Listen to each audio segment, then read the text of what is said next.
व्यपदेशन द्विबंध का सिद्धांत का मूल आधार है। पिकट वर्सेस सीयर्स से 1837 के पश्चात द्विबंध का सिद्धांत अनवरत रूप से प्रोग्रेस में है और लगभग सभी विधिक प्रशासन द्वारा इसे अनुमति दी जाती है। धारा 115 से 117 तक यह सारभूत विधि का साक्ष्य विधि में नियम 3 आवश्यक शर्तों पर आधारित है कि व्यपदेशन किया गया हो। यदि व्यपदेशन नहीं तो द्विबंध नहीं।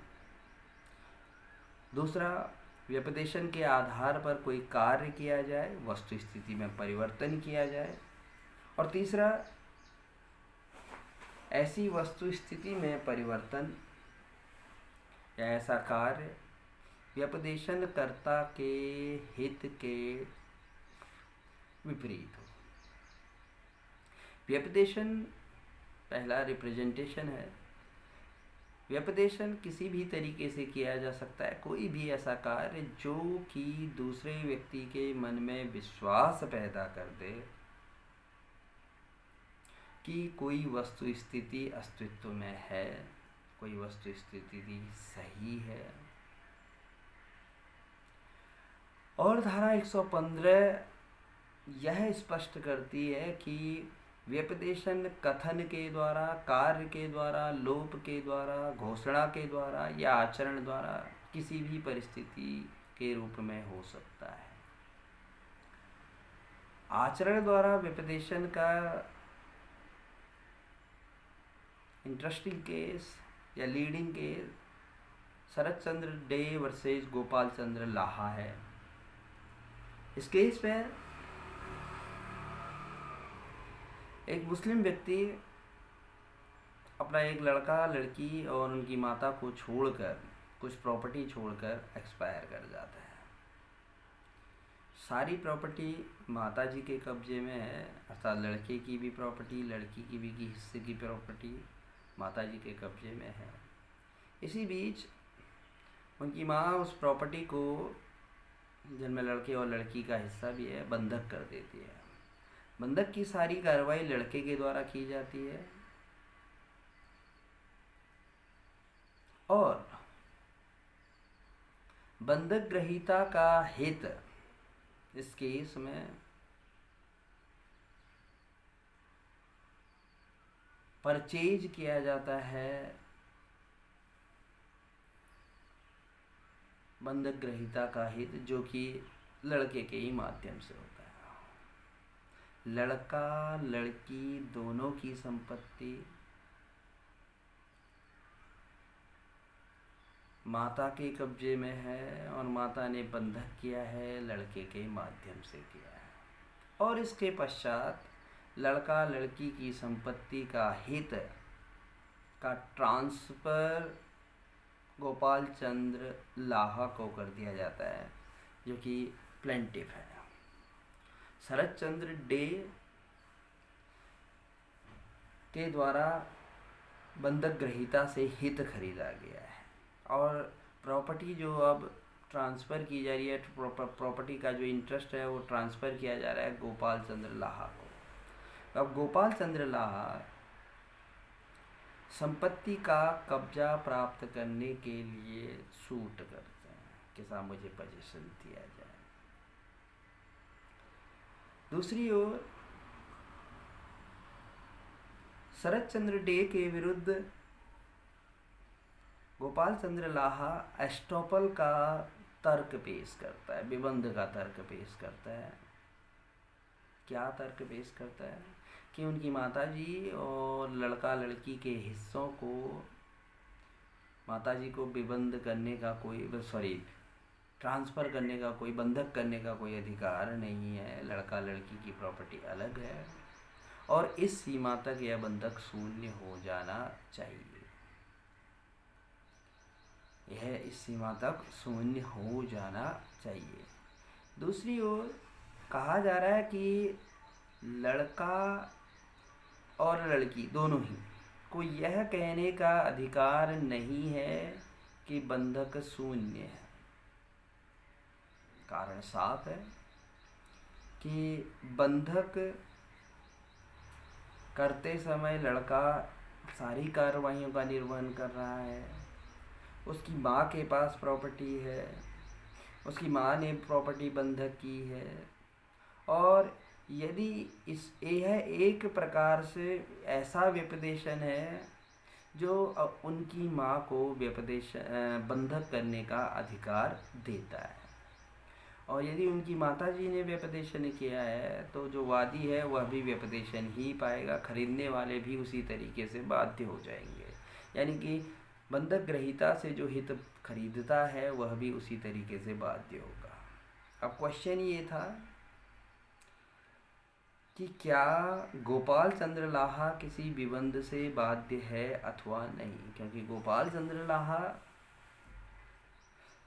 को संपत्ति में हित का अंतरण लड़के और लड़की ने किया है।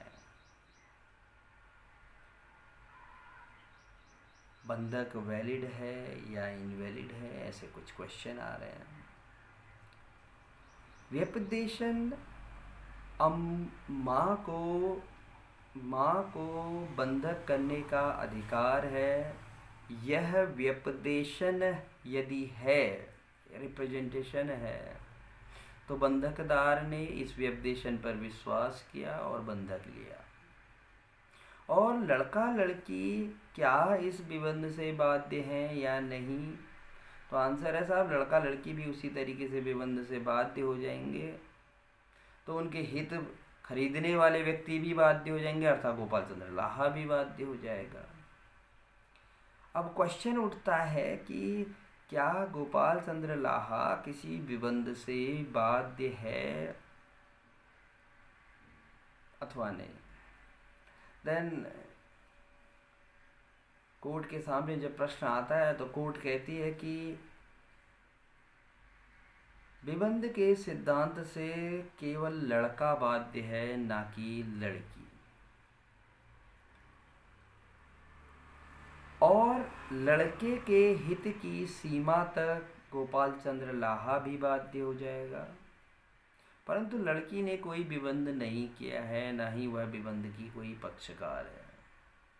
उसने अपने आचरण द्वारा यह कहीं प्रदर्शित नहीं किया कि वह अपनी माताजी को बंधक करने का अधिकार देती है। लड़का बंधक की कार्रवाई में सहभागी था, लेकिन लड़की कहीं से कहीं तक सहभागी नहीं थी। इसलिए लड़के ने माँ को बंधक करने का अधिकार अपने आचरण द्वारा दिया, अर्थात रिप्रेजेंटेशन व्यपदेशन किसके माध्यम से भी किया जा सकता है, आचरण के माध्यम से भी किया जाता है। शरद चंद्र डे वर्सेस गोपाल चंद्र लाहा के बाद में हमें यह निर्णय दिखाई देता है कि साहब लड़के के हित के विस्तार में ऐसा बंधक शून्य है, क्योंकि वादी गोपाल चंद्र लाहा ऐसे विबंध के सिद्धांत से बाध्य हैं। इसी तरह शिक्षण संस्थाओं में भी आचरण द्वारा विबंध के सिद्धांत की मान्यता दिखाई देती है। कई तरीके के केसेज आपको दिखाई देते हैं। नव किशोर वर्षे उत्कल यूनिवर्सिटी, एक विश्वविद्यालय ने मार्कशीट जारी करी। मार्कशीट जारी करने पर उसमें कुछ गलती के कारण कम अंकों की जगह ज़्यादा अंक दर्शित किए गए। 50% की जगह 55% हो गया, कुछ भी कह लें। और इस आधार पर उस लड़के ने मार्कशीट के आधार पर 55 या 60 जो भी परसेंटेज बनी, उसने अपनी हायर एजुकेशन को कंटिन्यू रखा उन्हीं डॉक्यूमेंट के आधार पर, उन्हीं मार्कशीट के आधार पर। अब विश्वविद्यालय या यूनिवर्सिटी बाद में ये कहती है कि साहब वो मार्कशीट आपकी गलत है, और दूसरा पक्षकार अपनी हायर एजुकेशन स्टार्ट कर चुका है। क्वेश्चन ये है कि क्या बच्चे पर, क्या विश्वविद्यालय पर, सॉरी बच्चे पर नहीं, विश्वविद्यालय पर विबंध का सिद्धांत एप्लीकेबल होगा अथवा नहीं। हमने 115 की लैंग्वेज पढ़ी तो उसमें हमने देखा कि आचरण द्वारा विबंध किया जा सकता है ऐसा रिप्रेजेंटेशन जिस रिप्रेजेंटेशन पर दूसरा भरोसा करके अपनी वस्तु स्थिति में परिवर्तन कर लेता है, और परिवर्तन ऐसा है जो व्यपदेशनकर्ता के हित के विपरीत है। बच्चे को नंबर ज़्यादा मिले जबकि बच्चे को कम नंबर मिलने चाहिए थे।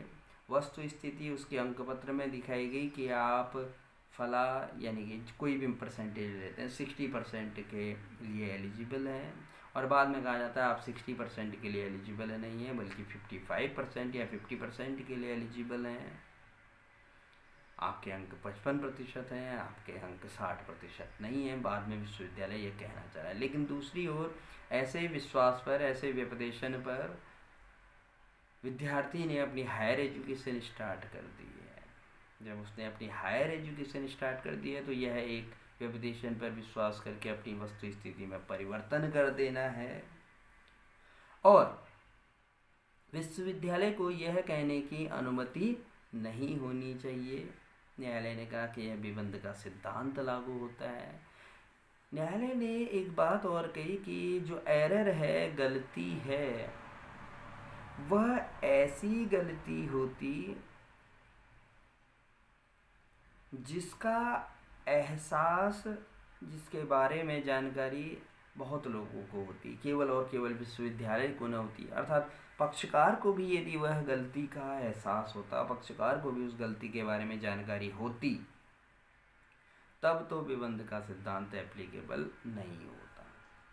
लेकिन यहाँ पर जो गलती है वह केवल और केवल विश्वविद्यालय को है, चाहे वह कितनी ही सद्भावपूर्वक गलती क्यों नहीं है, वह कितनी ही सद्भावपूर्वक गलती क्यों नहीं है, जब तक वह केवल एक पक्षकार की ओर से है, विश्वविद्यालय की ओर से है, तो वह विबंध के सिद्धांत को अप्लाई करने से रोक नहीं सकती। हाँ, अगर दोनों पक्षकारों की गलती होती और वह भी सद्भावपूर्वक होती तो वहाँ पर विबंध का सिद्धांत लागू नहीं होता। Navkishore versus Utkal university. The another case that is Shri Krishna versus Kurukshetra university. एक एप्लीकेंट को एग्ज़ाम में बैठने दिया गया, उसे हम बैठने नहीं देना चाह रहे थे। कोर्ट ने कहा कि साहब बैठने की अनुमति है, जिसके फॉर्म में कुछ बारीकी, कुछ गलतियां, खामियां थी, अटेंडेंस को लेकर थी, कुछ और बातों को लेकर थी। फॉर्म जो है वह बच्चे के द्वारा भरा गया और उसके बाद वह यूनिवर्सिटी में जमा किया गया। यूनिवर्सिटी उस फॉर्म की जांच परख करे, उसके बाद जाकर उसको प्रवेश पत्र जारी करे, अदरवाइज उसे प्रवेश पत्र जारी ना करे। यह विश्वविद्यालय का कार्य है। बच्चे ने जो फॉर्म भरा उस फॉर्म में कुछ कमियां जरूर थी, लेकिन बच्चे की ओर से कपट पूर्वक वह डिटेल नहीं भरी गई। कपट पूर्वक वह डिटेल नहीं भरी गई, क्योंकि उसे कपट इसलिए भी नहीं माना जा सकता है। जो कोई डिटेल बच्चा भर रहा है वह डिटेल चेक करने का कार्य यूनिवर्सिटी का है, और यूनिवर्सिटी उसे चेक करती तो उसी समय उसे वह रोक देती। और अब प्रत्याशी या एप्लीकेंट को हम पेपर नहीं देना चाह रहे हैं, हम कह रहे हैं साहब आपका फॉर्म गलत भरा गया था। फॉर्म यदि गलत भरा गया था तो उसे उसी समय रिजेक्ट कर देना चाहिए। After the admit issue of admit card उसे रिजेक्ट नहीं किया जा सकता है। Shri Krishna versus Kurukshetra university. Simple सा लॉजिक है कि साहब एस्टॉपल व्यपदेशन विश्वविद्यालय की ओर से है कि आपने फॉर्म गलत भी भरा है तो उसके बावजूद आप परीक्षा में बैठने के लिए अर्हित हैं, ऐसा व्यपदेशन हो गया। प्रवेश पत्र देने का अभिप्राय और बाद में वस्तु स्थिति में परिवर्तन करने के लिए अनुमति नहीं दी जा सकती। The another thing, Sadananda Gowda versus Berhampur university. Gowda के केस में लॉ से ही रिलेटेड है। एप्लीकेंट एक लॉ कॉलेज में प्रवेश लेता है, प्रवेश के लिए वह एप्लीकेशन देता है, अपने सारे डॉक्यूमेंट्स भी जमा करता है, मार्कशीट भी जमा करता है, और लॉ कॉलेज या लॉ यूनिवर्सिटी उसे एडमिशन दे देती है। अब एडमिशन देने के बाद वह जब 2 साल तक अपना लॉ की पढ़ाई को जारी रखता है, इस बीच उसके कुछ इंटर्नशिप एग्ज़ाम होते हैं, जैसे सेमेस्टर एग्ज़ाम होते हैं, कुछ एग्ज़ाम होते हैं, और वह एग्ज़ाम भी देता है। अब वह फाइनल में पहुंचा, तो फाइनल सेमेस्टर में पहुंचने पर, फाइनल ईयर में पहुंचने पर उसके परिणाम को रोकने की बात की जा रही है। उसे इससे पहले कुछ परीक्षाओं में उपस्थित होने की अनुमति दी गई, जो प्री लॉ की परीक्षाएं हैं, या फिर इंटरमीडिएट लॉ जो PLLB के बच्चे होते हैं, उन्हें 5 वर्षीय प्रोग्राम में इंटर की परीक्षाएं मतलब ग्रेजुएशन वाले विषयों की परीक्षाएं देने दी गई हैं। उसके बाद अब कहा जाता है कि वह लॉ की परीक्षा या लॉ के क्लास में बैठने का या प्रवेश लेने का अर्हित व्यक्ति नहीं है, वह पात्र नहीं है। He is not eligible to attend the law class, law में एडमिशन नहीं हो सकता है, और अंतिम साल में उसके कोर्स को रोकने की अनुमति की बात आ रही है। कि क्या अंतिम वर्ष में ऐसा कार्य किया जा सकता है? तो आंसर है नो, क्योंकि यदि चेक करने थे तो डॉक्यूमेंट आपने स्टार्टिंग में चेक करने चाहिए थे, और यदि आप उन डॉक्यूमेंट के आधार पर उसे एडमिशन देते हैं, आगे बढ़ाते हैं, तो फिर बाद में आपको यह कहने की अनुमति नहीं हो सकती कि आप इस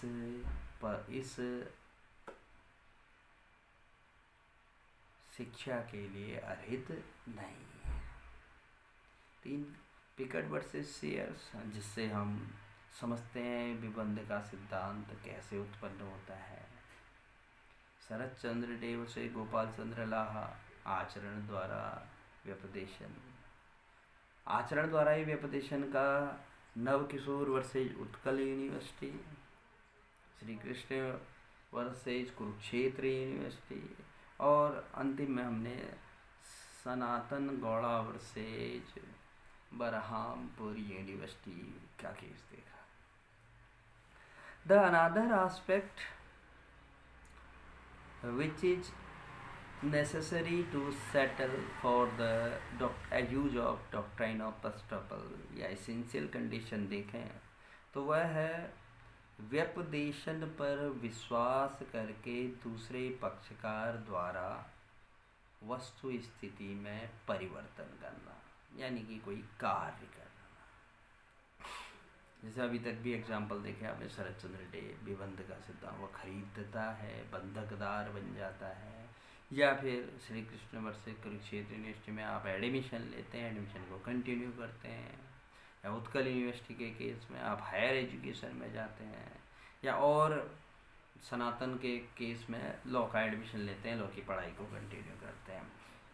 विश्वास तथा स्थिति परिवर्तन, reliance on representation and alteration of position, change in the position।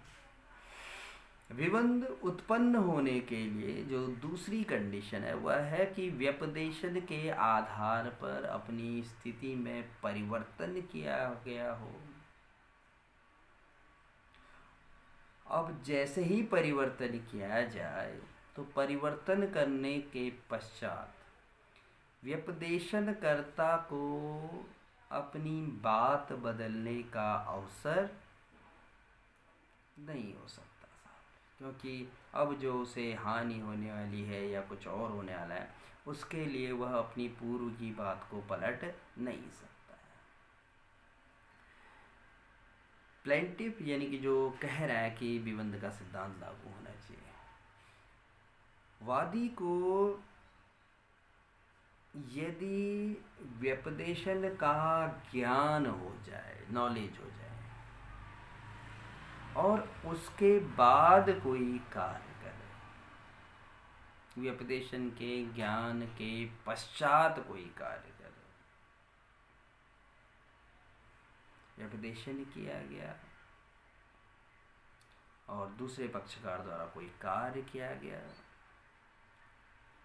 और यदि दूसरा पक्षकार व्यपदेशन का ज्ञान रखता है, एक चीज, और दूसरी चीज, यदि वह व्यपदेशन कर्ता के अनुसार कार्य नहीं करता, किसी और अनुसार कार्य करता है, दोनों चीजें, दोनों ही कंडीशन अलग अलग हैं। मैं बता रहा हूँ कि विबंध का सिद्धांत कार्य किया गया है उसके बावजूद भी एप्लीकेबल नहीं हो सकता है। कब? पहली चीज, व्यपदेशन के आधार पर जो कार्य किया जाना है उससे विपरीत कोई दूसरा कार्य किया जाए तो व्यपदेशन लागू नहीं होगा, कोई सवाल ही नहीं उठता है। दूसरी चीज, व्यपदेशन का ज्ञान हो जाने के बाद कार्य किया जाए। हमें पता है कि साहब यह व्यपदेशन कर रहा है, जानबूझकर हमें फंसाने की कोशिश कर रहा है, उसके बावजूद हम कार्य करें तो व्यपदेशन ऐसा नहीं माना जाएगा जो विबंध को पैदा कर दे। अर्थात यदि एक पक्षकार भिन्न कार्य करे तो भिन्न कार्य की स्थिति में हम कहते हैं कि विबंध का सिद्धांत एप्लीकेबल नहीं होगा। अर्थात व्यपदेशन किसी तथ्य के अस्तित्व के बारे में किया गया है, उसी तथ्य के अस्तित्व के बारे में दूसरा पक्षकार अपनी वस्तु स्थिति में परिवर्तन करता है और उसे सत्य बात का पता नहीं चलता है। यदि वह सत्य बात से अनभिज्ञ है, तभी हम कह रहे हैं कि साहब सत्य बात से अनभिज्ञ है, वस्तु स्थिति को नहीं जान रहा है, तभी विबंध का सिद्धांत लागू होगा। अदरवाइज यदि उसे सत्य बात का, व्यपदेशन का कहीं से भी ज्ञान हो जाता है, सत्यता की जानकारी हो, तो वहाँ पर विबंध का प्रश्न नहीं उठ सकता है। एस्ट्रोपल या विबंध कपट या प्रवंचना पूर्ण ही हो जरूरी नहीं है। कहीं पर ऐसा नहीं दिखाई देता हमें 115 की लैंग्वेज में कि वह फ्रॉडुलेंटली किया गया हो या प्रोफेसेज किया गया हो, प्रवंचना की गई हो, ऐसा तो कहीं से कहीं तक नहीं दिखा।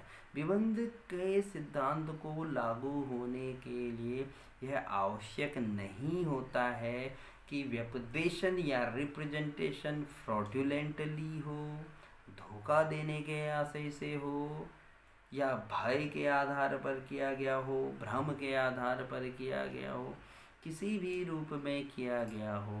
यदि दूसरे को विश्वास कराता है तो वहाँ पर वह अप्लाई विबंध अपनी बात से बध जाएगा या उसे रोक दिया जाएगा। विबंध का सिद्धांत शरद चंद्र डे, गोपाल चंद्र लाहा आपने देखा, पिकट वर्सेस शेयर्स देखा, ये सारे केस लॉज आपको ये दिखाते हैं कि भय, भ्रम, कपट या प्रवंचना है अथवा नहीं है, इस बात से कोई प्रभाव नहीं पड़ता है। दोनों ही चीज़ों में हमें यह दिखाई देता है कि व्यपदेशन होना चाहिए, व्यपदेशन के अनुसार कार्य किया गया होना चाहिए, व्यपदेशन के अनुसार कार्य किया जाना चाहिए, व्यपदेशन के ज्ञान के साथ कार्य नहीं होना चाहिए। अर्थात सत्य बात पता होने के बावजूद भी आप व्यपदेशन की बातों में आकर काम करेंगे तो विबंध का सिद्धांत लागू नहीं होता है। अब बात आती है कि व्यपदेशन का लाभ कौन ले सकता है। व्यपदेशन का लाभ केवल वही व्यक्ति ले सकते हैं जिनसे व्यपदेशन किया गया है या जिनके प्रति आशयित था। हमने कहा कि साशयी विश्वास कराता है, जिसे साशयी विश्वास कराया जाएगा वही व्यक्ति व्यपदेशन का लाभ ले सकता है। अन्य व्यक्ति पर न तो वह बाध्यकारी है न उसका वह फायदा ले सकता है। जैसा कि यह सुस्थापित नियम है कि विबंध का सिद्धांत निश्चयात्मक उपधारणा तो बनाता है लेकिन विशिष्ट पक्षकार के विरुद्ध बनाता है, ना कि सारे संसार के विरुद्ध। यानी कि जिसे हमने व्यपदेशित किया है वही पक्षकार विबंध का लाभ उठा सकता है। घोषणा, कार्य, लोप, ऐसी कुछ चीज़ें हमने देखी। और विबंध का सिद्धांत क्या अवयस्कों पर लागू होता है अथवा नहीं? अवयस्क पर विबंध का सिद्धांत लागू नहीं होता है। आपने इससे पहले मोहरी बीवी से धर्मदास घोष भी पढ़ा है। तो विबंध व्यपदेशन से उत्पन्न होता है। व्यपदेशन ऐसे व्यक्ति द्वारा किया जाना चाहिए जो संविदा के लिए सक्षम हो, अर्थात वह अवयस्क न हो, वह स्वस्थ चित्त हो, वह संविदा विधि के अनुसार या किसी अन्य विधि के अनुसार जिसके वह अधीन है निर्हरित घोषित ना किया गया हो। व्यपदेशन हमेशा वर्तमान तथ्यों से रिलेटेड होता है, वर्तमान तथ्यों का होता है, अर्थात आशय का व्यपदेशन विबंध के इक्विवेलेंट नहीं होता है। Representation of a intention is not equivalent to the estoppel. विबंध का अस्तित्व हम तब देखते हैं, अब विबंध को हम एग्जिस्टेंस में तब मानते हैं जबकि एग्जिस्टेंस फैक्ट से रिलेटेड बातें की जा रही हैं। जैसे हमने रेलवे वाला एग्जाम्पल लिया तो सामने एक माल दिया तो माल के बारे में बात हो रही है। अब व्यपदेशन भविष्य के किसी प्रॉमिस के बारे में बात की जाए तो वह विबंध का सिद्धांत नहीं माना जा सकता है। अर्थात विबंध वहाँ पर लागू होता है जहाँ पर व्यपदेशन विद्यमान वस्तु या विद्यमान तथ्यों से संबंधित हो। द अनदर थिंग, क्या विधि का व्यपदेशन हो सकता है? Representation include the representation of law और नॉट? विपदेशन तथ्य का होता है, विपदेशन विधि का विषय हो सकता है अथवा नहीं? प्रश्न ये है। हमने कहा तथ्य का होता है, अभी तक हम देख रहे थे कि विद्यमान तथ्यों के बारे में ही होना चाहिए। अब क्या वास्तव में विधि का विबंध किया जा सकता है अथवा नहीं? तो आंसर हमें साक्ष्य विधि 1872 धारा 115 के आधार पर ही दिखाई देता है कि कहीं कहीं पर विधि के विषय पर भी विबंध अप्लाई हो सकता है। कहीं पर विधि के विषय पर भी विबंध अप्लाई हो सकता है। कंसेप्ट बिल्कुल सिंपल है कि हमने कहा कि साहब एक व्यक्ति जो विबंध व्यपदेशन करता है दूसरे व्यक्ति को विश्वास में लेता है, आशय विश्वास में लेता है, किसी कार्य के द्वारा ले सकता है, लोप के द्वारा ले सकता है, आचरण द्वारा ले सकता है, घोषणा द्वारा ले सकता है। दूसरा व्यक्ति वस्तु स्थिति में परिवर्तन कर देता है और ऐसी वस्तु स्थिति में किया गया परिवर्तन उस कथनकर्ता या व्यपदेशनकर्ता के हित के विपरीत होता है। तो वहाँ व्यपदेशनकर्ता को या फिर कथनकर्ता व्यक्ति को या आचरणकर्ता व्यक्ति को या शब्दों से कहने वाले व्यक्ति को यह कहने की अनुमति नहीं है कि वह वस्तु स्थिति मौजूद नहीं है। अब इसके बाद exception of rule of estoppel. Estoppel या विबंध सिद्धांत के कुछ अपवाद भी दिखाई देते हैं। अपवाद पहला तो हमने जैसे अभी तक बात करी कि यदि दोनों पक्षकारों को सत्य बात का ज्ञान हो, दोनों पक्षकार सत्य बात के बारे में जानकारी रखते हैं, तो वहाँ पर विबंध का सिद्धांत लागू नहीं होता है। अगर दोनों पक्षकारों की गलती है, उस गलती के बावजूद दोनों पक्षकार जान रहे हैं, दोनों पक्षकारों का मिस्टेक है, दोनों पक्षकार जानते हुए ऐसे एग्रीमेंट में भाग लेते हैं, तो वहाँ पर विबंध की स्थिति पैदा नहीं होती है। दूसरी चीज़, विधि के प्रश्न पर, जैसा मैंने अभी थोड़ी देर पहले कहा कि तथ्य से रिलेटेड है विबंध का सिद्धांत, विद्यमान तथ्यों के बारे में है, तो विधि के प्रश्न पर जनरली विधि के प्रश्नों पर विबंध उत्पन्न नहीं होता है। धारा 115 तब लागू होती है जबकि एक व्यक्ति किसी दूसरे व्यक्ति को किसी बात की सत्यता पर विश्वास दिलाता है और उस विश्वास पर अपने हित के प्रतिकूल काम करता है, तो साहब हम कहते हैं कि विबंध का सिद्धांत एप्लीकेबल होता है, लेकिन विधि के प्रश्न पर विबंध का सिद्धांत लागू नहीं होता है। ऐसे ही साहब, क्या लॉ के अगेंस्ट विबंध का सिद्धांत लागू किया जा सकता है? तो आंसर है साहब नो, कि हर एक मामलों में अधिनियम के विरुद्ध, लॉ के विरुद्ध विबंध को लागू नहीं किया जा सकता है। तात्पर्य यह है कि संविधि की शर्तों को हटाया नहीं जा सकता है। सीधे सीधे कहा जाए तो विबंध के सिद्धांत के द्वारा किसी स्टैट्यूट के प्रोविजंस, उसके कंडीशन को हटाया नहीं जा सकता है। यह स्टैट्यूट के अगेंस्ट लागू नहीं होता है। विबंध केवल और केवल, एक बात और, जो पक्षकार संविदा करने के लिए सक्षम है उन्हीं के मध्य लागू होता है, और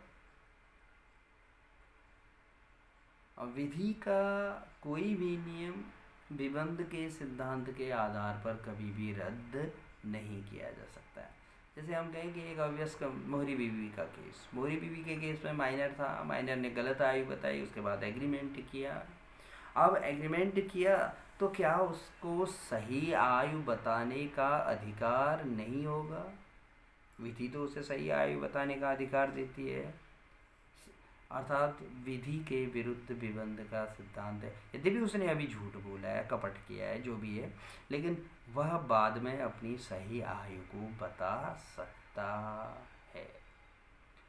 संप्रभु कार्यों के विरुद्ध भी विबंध का सिद्धांत लागू नहीं होता है। मैंने कहा विधि के विरुद्ध विबंध लागू नहीं होता, संप्रभु कार्यों के विरुद्ध विबंध लागू नहीं होता। जहाँ सत्यता का ज्ञान दोनों पक्षकारों को, वहाँ विबंध लागू नहीं होता। सरकार के खिलाफ संप्रभु कार्यों, विधायी कार्यों, शासकीय कार्यों के संबंध में कोई विबंध का सिद्धांत लागू नहीं होता है। शायद तक ये हमारी क्लास थी। Thank you very much.